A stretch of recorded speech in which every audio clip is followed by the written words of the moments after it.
So everyone's talking about gaming phones this year.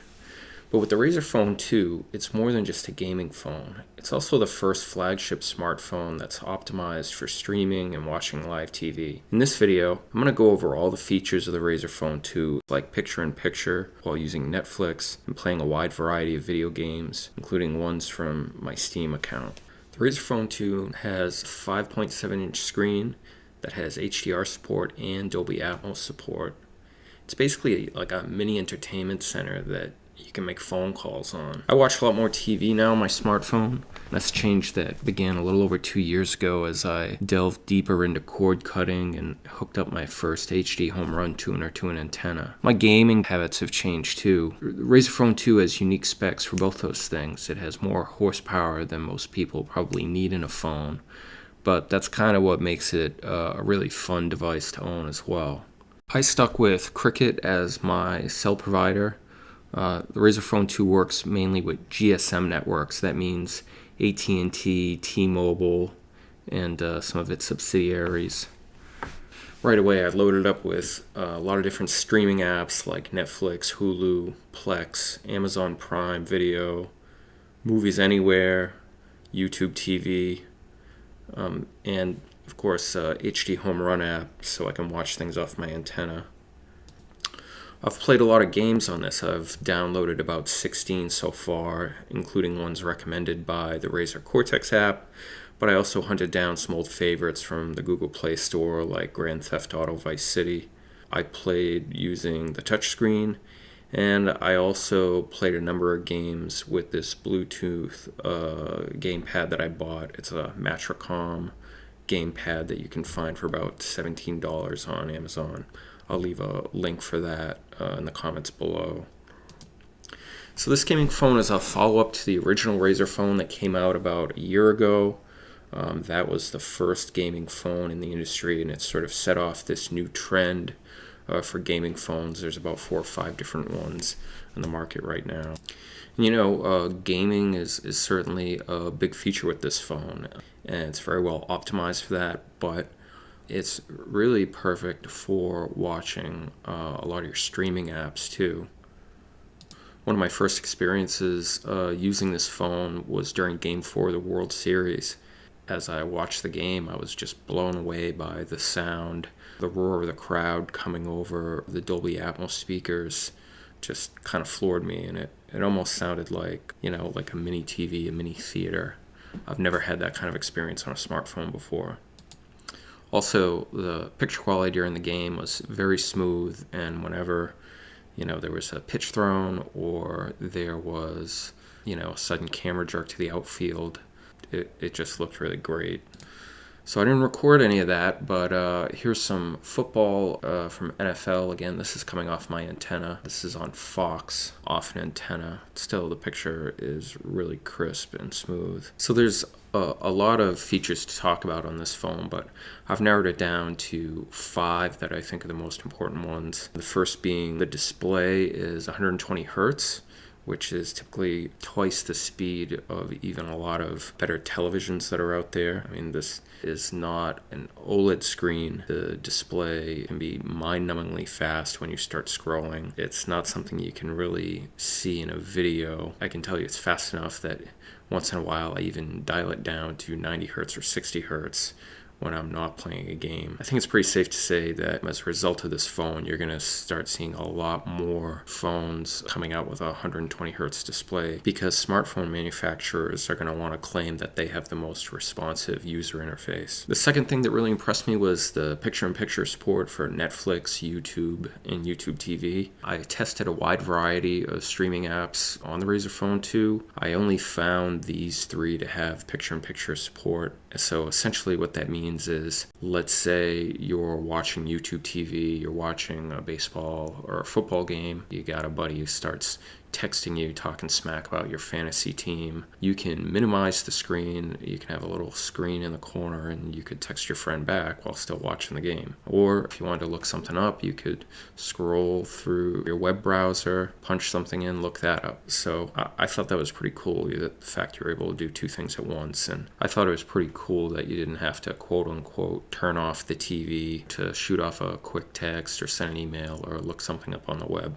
Because let's face it, when you're sitting in front of the TV at home, I mean, how many times are you sitting there with your phone in front of you, kind of doing the same thing, sending somebody a text or an email or looking something up? So with the phone, you can do the same thing without the TV. The third thing that I thought was really cool was just having the Dolby Atmos support and the settings. You can change the equalizer around or just set it back to where you had it in one click. There's also a bass enhancement feature which you can turn on and off. I haven't really left mine off for any reason at all because I think the bass sounds really good. Having an equalizer system on your smartphone is probably one of the most unique and useful things that I've seen. You know, most smartphones don't even have speakers that are good enough to warrant a control panel. You can see here on the Dolby Atmos panel, you can switch between 4 modes: dynamic, movie, music, and custom. And like I said, you can return the settings to 0 by hitting one button. Fourth coolest feature was definitely a fingerprint and PIN code security. I've never been a huge fan of using a fingerprint to unlock a phone. It's always seemed kind of cumbersome and a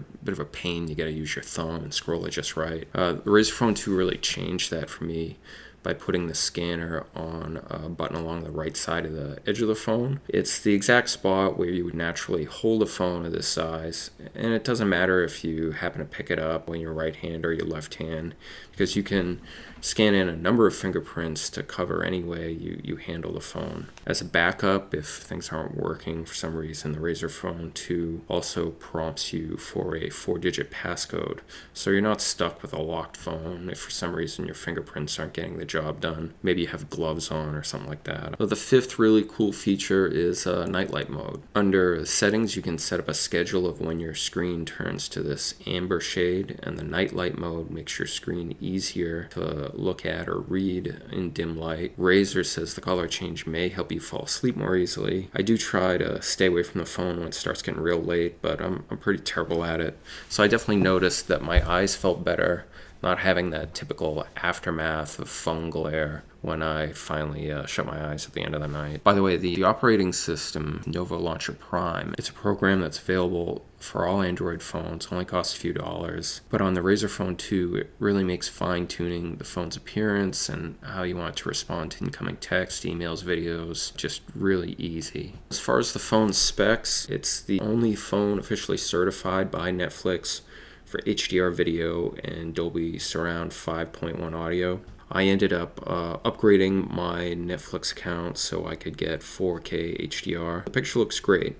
The one problem that I've found with it is with certain shows like Stranger Things, where you see a lot of scenes happening at night and so forth, they can be a little bit harder to see if you're standing outside on a sunny day and you're watching something on your phone. Razer has said that they are working on a software update to address this issue. So if you're buying this phone in the meantime and you're just using it for regular Netflix, you're not going to notice this issue at all. Everything's going to look clear and bright. Streaming on Hulu looked really great. The sound is just very impressive with pretty much any show or movie that you watch. The processor is a Qualcomm Snapdragon 845, and this is the same processor that you can find in the Samsung Galaxy S9 and the S9 Plus. The screen is LCD with a display resolution of 1440 by 2560. Display is wide color gamut, and of course the 120 Hz refresh rate. The phone comes with 8 gigabits of RAM and 64 gigabits of internal storage. There is a SD slot card. I ended up buying a 128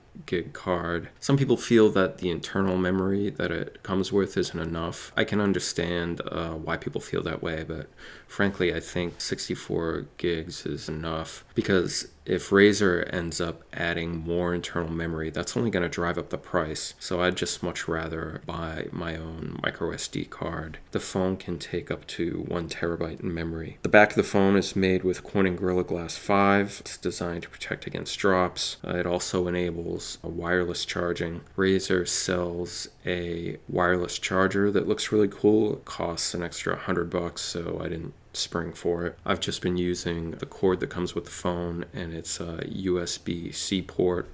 The phone charges up very quickly. One of the other big selling points for me is that the phone is IP67 certified for water resistance. My old Samsung Galaxy S5 that I replaced was more or less waterproof as well. Hopefully I never drop my phone in the water, but if I do, at least I have a little bit of protection there. The Razer Phone 2 is currently running on Android 8.1. There is a software update that's anticipated in the near future. Some people weren't crazy about the phone not coming with Android Pie, but frankly, I'd rather wait for the update to be sort of done and stable before they throw it on my phone. So I'm usually not into design that much, but it's worth mentioning. Look at the Razer Phone. It's long and black and square. It's definitely a slick look, and I think Razer deserves a lot of credit for its willingness to buck against this sort of curvy sports car design of just about every other flagship phone out there. There's no notch on the display, so you have nothing but screen, which I think is a real compliment to any gaming phone. There's no headphone jack. Instead, the phone has a short USB-C audio adapter, and you plug it into the same port that you use for your charging cable. As far as the gaming chops, you can play quick, satisfying arcade-style games like Tekken or longer sandbox games, including Grand Theft Auto, Vice City. I think the attraction for a lot of people will be to try games that are optimized for the 120 Hz. The Cortex app on the phone has already a number of those picked out. These games are aggregated from the Google Play Store. One of those games I played was the zombie-themed Unkilled, and it had some pretty decent action, but I was actually more impressed with graphics-heavy games like Darkness Rises, which feels more like a console game. The only downside is that the game didn't have any Gamepad support, but it was still a lot of fun using the touchscreen and not a deal breaker at all. I already mentioned GTA a couple times. Being able to play Vice City again was very cool. It had the same feel and graphics and action as it did on the PlayStation 2. It was just basically on a smaller screen. With GTA, I was able to use the Gamepad, and it was that Matricom Bluetooth controller that I told you about that cost me about $17. Razer has published a list of optimized games for the Razer Phone 2, and they've suggested that more are on the way. But look, you're not restricted to just Android games or ones suggested by the company. I played some Fortnite, which I'm not very good at. It was a lot of fun to play, and it was super smooth on the Razer Phone. Playing games will run down your battery faster, so keep your charger handy. I also downloaded the Steam Link app so I could stream games from my laptop to play on the Razer Phone 2. Razer doesn't promote using Steam Link, and the app is still in beta,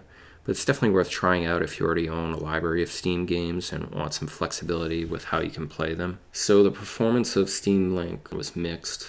With arcade-style games, it performed very well, but with more graphics-heavy games, like Mortal Kombat 10, the game would freeze on the Razer Phone 2 but continue playing on my laptop. Based on my testing, this freezing problem seems to be an issue with the Steam Link app, so I'm hoping it'll only be improved upon as the app emerges from beta. Steam Link really adds a lot of value to a gaming phone like the Razer Phone 2, and even with the performance issues, it's still really exciting to play the games you own on mobile. As far as improvements or what could be better, it's too bad the camera on the Razer Phone 2 isn't just a little bit better. After shooting in a variety of settings, I can say that the camera can take excellent pictures, but you may need more of a trained eye, especially if you're in a tricky lighting situation. Sometimes the camera struggles in low light settings or even just with balancing overall light. Most cameras on flagship smartphones, say like the latest iPhones or Google Pixel, make taking great photos really a mindless exercise. So the Razer Phone 2 is almost there, but not quite. Razer says there are software updates underway to improve the camera and other features on the phone. Overall, this isn't a problem that I'm really worried about because I'm fairly convinced that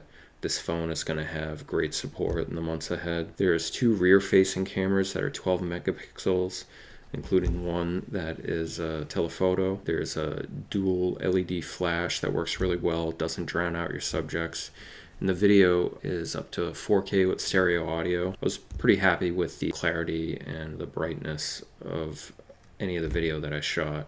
In a couple of the recordings, the audio seemed a little bit dimmer than it should have. It's almost like the microphones weren't in the right place. There's 3 different hue settings. There's also a panorama option on the phone that I thought was pretty cool. I thought the zoom feature was really great. While shooting a video with my daughter from a distance, I was able to quickly snap to the ×2 setting instead of having to do a scrolling zoom. This is probably one of the best features on the camera. I thought the beauty feature was kind of useless. I have no interest in a feature like this, and it's kind of a waste when a more practical feature could have been added. You know, after seeing some of the cooler stuff like panorama or being able to snap to a certain zoom setting, I'm sure they can come up with something else that's better. So my final takeaway, is it worth $799? For me, the answer is yes. The Razer Phone 2 is a lot of fun, and it's kind of practical considering how I use my phone now, which includes watching a lot of TV, whether it's just catching up on the news or weather real quick, something on Netflix or Amazon Prime Video.